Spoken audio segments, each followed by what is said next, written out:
Civil society is not without its shortcomings, and it's these shortcomings that have a direct bearing on its influence, its impact, and its legitimacy. And I think we have to talk about them, and we have to stare them down. So this is the time for my second set of confessions. As a leader of civil society, I admit to failure to take gender and women's oppression seriously enough. In all the years of work that I have done, it is appalling that in 2019, gender oppression is becoming more prevalent in the world, not less prevalent in the world. There was a report by the Lancet Commission last year that shows that literally billions of women are denied sexual and reproductive health rights across the globe.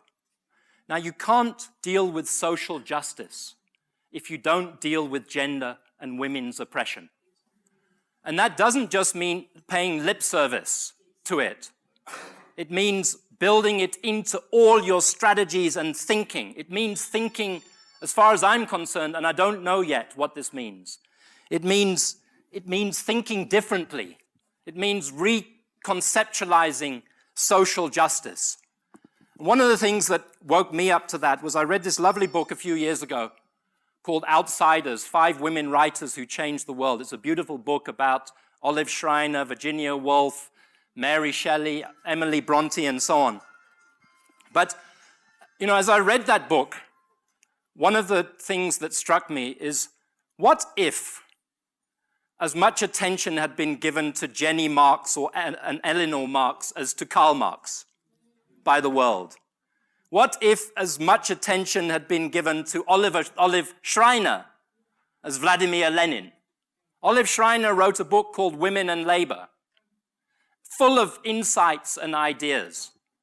But we marginalized, including us, women's thought and ideas and thinking. And they have to be brought back to the center. What if we paid as much attention to Charlotte Maxeke as to Sol Plaatje and the founders of the ANC? So I'm pleased now, as I leave Section 27, that Section 27 is run by an all-women executive committee.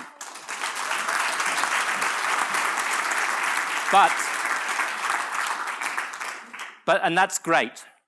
But, as Olive Schreiner and others are quick to point out, it's not just a numbers question. It's about feminism. It's about how we approach this question. So that's confession 1. I've got time against me, I promise you 20 minutes. The second confession, and then I'll get to conclusions, is, and I'll have to speed up a little bit, is I admit to failure to build practice and strategies around race and racism deeply enough into civil society activism. I think white people, like activists like us, sometimes think it's enough to say that you subscribe to non-racialism. It's enough to build and run an environment that is not racist in any way, but it's actually not enough. Because racism is so pervasive throughout society and throughout all of our organizations. And in fact, we did a workshop in Section 27 a few weeks ago on race. Nishan Bolton came and did it, just talking amongst ourselves. And when we had that workshop, it made me realize how even in our relationships with each other, race infuses inner organizational relationships. It infuses the power dynamics between you and the communities that you work with, and so on.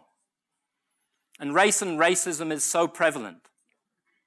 So we have to think about how we do that better than we have done up to now. And the last set of confessions about organizational questions are a set of structural weaknesses that I don't have time to go into, but I'll list them. What I call the design flaws of civil society. 3 in particular. The funding model of civil society is not sustainable. It's not. You can't make a revolution on scrapings from this and that and the other. We're very grateful for the support that we get. But also, the relationship between civil society and donors is a one-way relationship. We're not invited to actually engage in a critical relationship. So donors tell us how to behave, but then when they behave badly, and we know they behave badly, their inner secrets get told to us, what's going on in this one and that one, and get covered up when this one gets shunted out somewhere, so on and so on.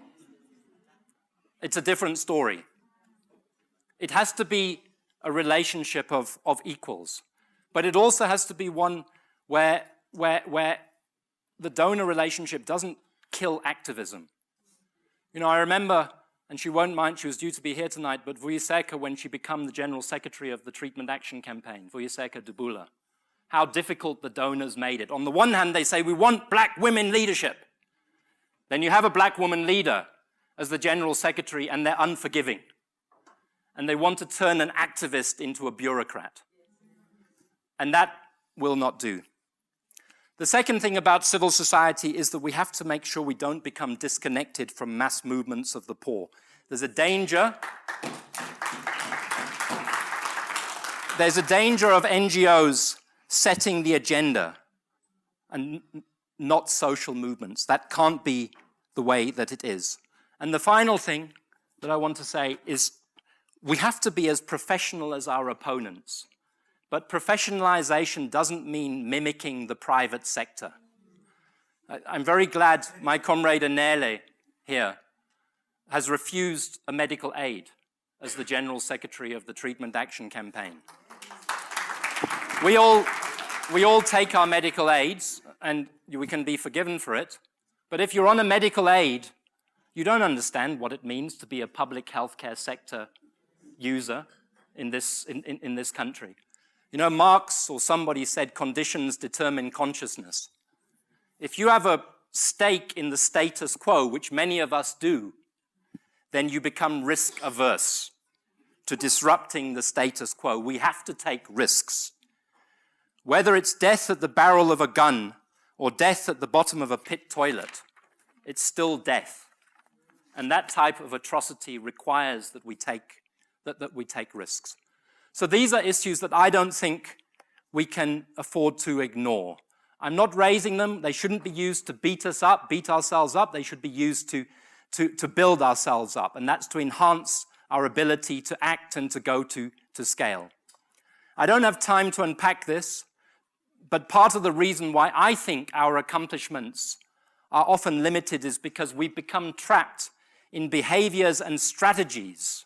It's become a culture that limit or can't make change. How many stupid conferences do we go to? How many unnecessary international trips do we make? Why do we do all of that? How does that distract us? How does it take us away? How does it actually remove us from the Kamapis and from the people who live the day-to-day experience of inequality?